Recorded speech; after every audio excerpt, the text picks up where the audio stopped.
अतिथि के पास भी हमारी समस्या का पूर्ण श्रवण करने का समय कम है, ऐसी मुझे जानकारी मिली।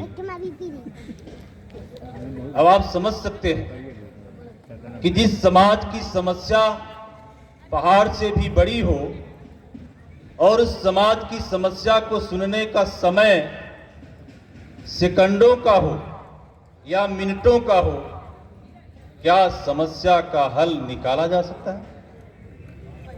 बेशक नहीं निकाला जा सकता। अभी मुख्य अतिथि और सारे अतिथियों के आने के पहले भी हमारे बहुत सारे साथी बातें रख रहे थे। प्रस्ताविक भाषण में हमारे सम्माननीय ट्रस्ट के अध्यक्ष सम्माननीय पुष्पेंद्र सिंह जी ने भी बातों में जो इशारा किया कि जनसंख्या में हम बहुत हैं, आंदोलन की जरूरत है। साथियों, आंदोलन होता किन मुद्दों पर है? आंदोलन 4 मुद्दों पर होता है। पहला मुद्दा है अधिकारों का, दूसरा सम्मान का, तीसरा हैसियत का और चौथा समृद्धि का। और इस देश की चातुर्वर्णी व्यवस्था ने हमें ना तो अधिकार दिए, ना सम्मान दिया और ना हैसियत दी। अधिकार, सम्मान और हैसियत नहीं होने की वजह से समृद्धि भी हमारी होना संभव नहीं है। तो राष्ट्रनायक सरदार पटेल जी, आप लोगों को बहुत सारी बातें उनके बारे में पता है।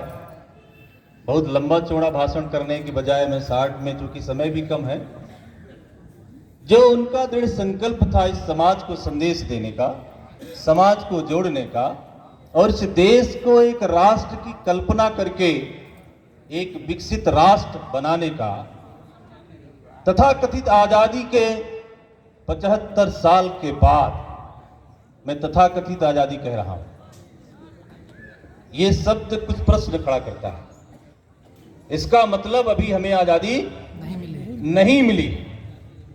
कुछ ऐसी है कि पक्षी ये समझते हैं चमन बदला, पक्षी ये समझते हैं चमन बदला है, हंसते हैं सितारे की गगन बदला है, लेकिन शमशान की खामोशी यही कहती है कि लाश वही है, सिर्फ कफन बदला है, लाश वही है, सिर्फ कफन बदला है।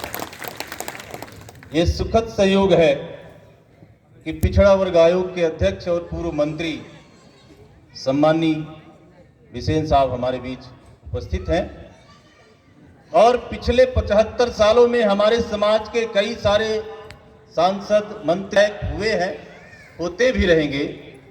लेकिन ये सवाल बहुत बड़ा खड़ा हुआ है कि इन सब होने के बावजूद जाति आधारित जनगणना का मुद्दा उछलता क्यों नहीं है? पिछड़े वर्ग को उसकी संख्या के अनुपात में प्रतिनिधित्व मिलने का मुद्दा उठता क्यों नहीं है?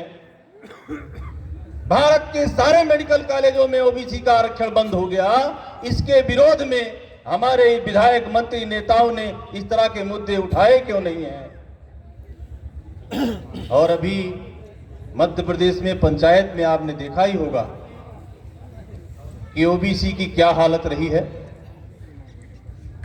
मध्य प्रदेश में टोटल 52 जिला पंचायत हैं,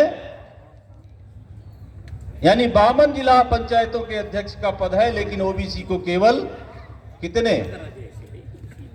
केवल 4 जिला पंचायत अध्यक्ष का अधिकार मिला है।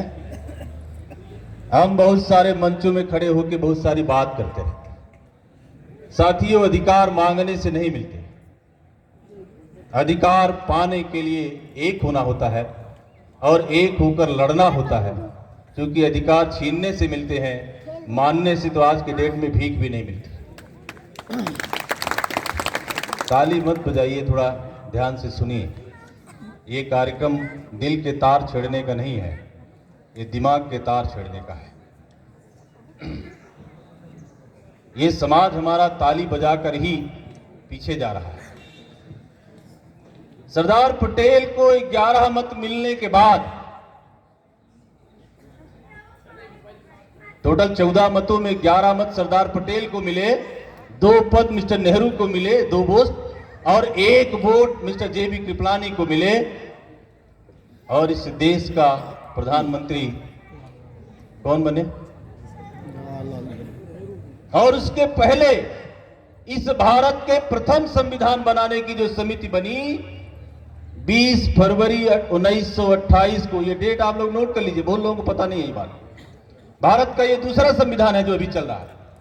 पहला संविधान 20 फरवरी 1928 को जो समिति बनी, उस समिति का नाम नेहरू समिति है, और उस समिति के अध्यक्ष मिस्टर मोतीलाल नेहरू थे और उसके सचिव मिस्टर जवाहरलाल नेहरू थे।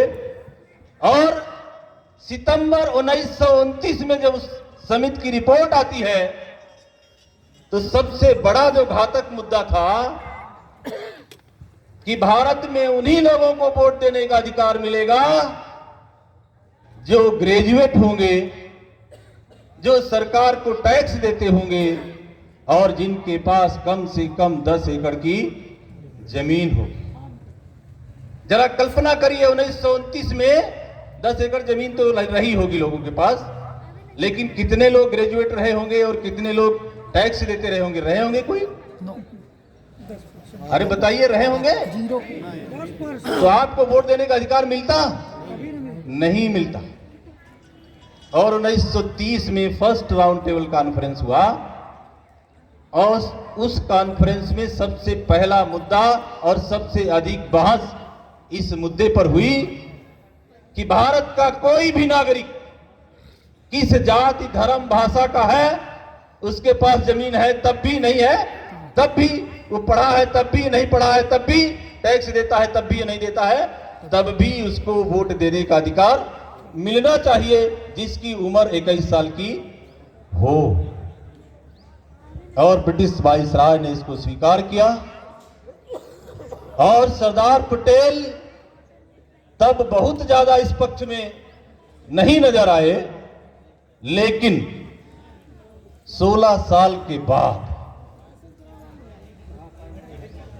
21 अप्रैल 1946 को सरदार पटेल जी ने जो ब्रिटिश वाइसराय को अपना लिखित पत्र लिखा, उसमें उन्होंने ये पुरजोर दावा किया कि भारत का नागरिक जिसकी उम्र 21 साल हो, हर हालत पर उसे वोट देने का अधिकार मिलना ही चाहिए। तो ये अधिकार आपको आज मिला हुआ है, लेकिन आने वाले समय में ये जो मुद्दा, अभी जो सरकार कानून